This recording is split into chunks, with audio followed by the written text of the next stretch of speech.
Chapter 15. And it came to pass after this that Absalom prepared him chariots and horses, and 50 men to run before him. And Absalom rose up early, and stood beside the way of the gate. And it was so, that when any man that had a controversy came to the king for judgment, then Absalom called unto him, and said, Of what city art thou?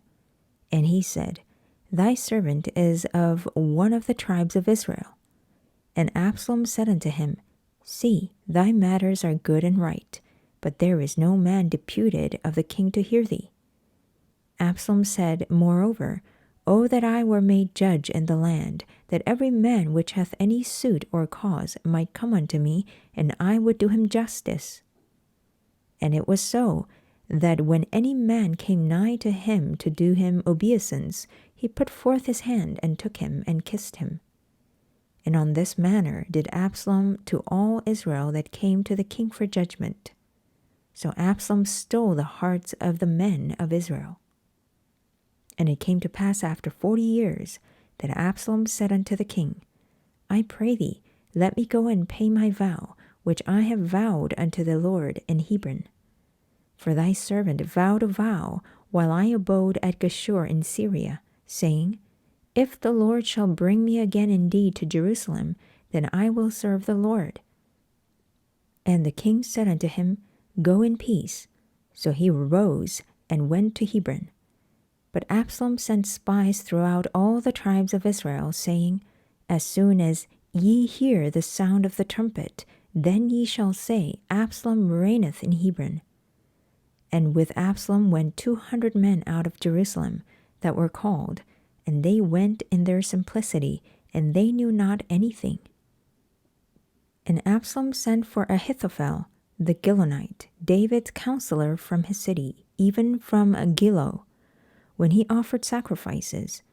And the conspiracy was strong, for the people increased continually with Absalom. And there came a messenger to David, saying, The hearts of the men of Israel are after Absalom. And David said unto all his servants that were with him at Jerusalem, Arise, let us flee, for we shall not else escape from Absalom. Make speed to depart, lest he overtake us suddenly, and bring evil upon us, and smite the city with the edge of the sword. And the king's servants said unto the king, Behold, thy servants are ready to do whatsoever my lord the king shall appoint.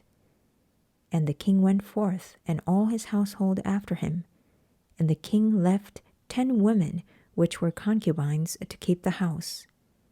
And the king went forth, and all the people after him, and tarried in the place that was far off. And all his servants passed on beside him, and all the Cherethites, and all the Pelethites, and all the Gittites, 600 men, which came after him from Gath, passed on before the king. Then said the king to Ittai the Gittite, Wherefore goest thou also with us? Return to thy place, and abide with the king, for thou art a stranger and also an exile. Whereas thou camest but yesterday, should I this day make thee go up and down with us? Seeing I go whither I may, return thou, and take back thy brethren. Mercy and truth be with thee.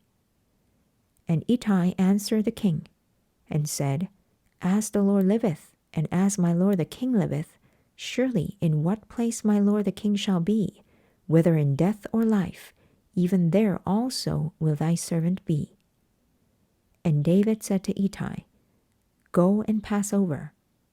And Ittai the Gittite passed over, and all his men, and all the little ones that were with him. And all the country wept with a loud voice, and all the people passed over. The king also himself passed over the brook Kidron, and all the people passed over toward the way of the wilderness. And lo, Zadok also and all the Levites were with him, bearing the ark of the covenant of God. And they set down the ark of God, and Abiathar went up, until all the people had done passing out of the city. And the king said unto Zadok, Carry back the ark of God into the city. If I shall find favor in the eyes of the Lord, he will bring me again, and show me both it and his habitation. But if he thus say, I have no delight in thee, behold, here am I. Let him do to me as seemeth good unto him. The king said also unto Zadok the priest, Art not thou a seer?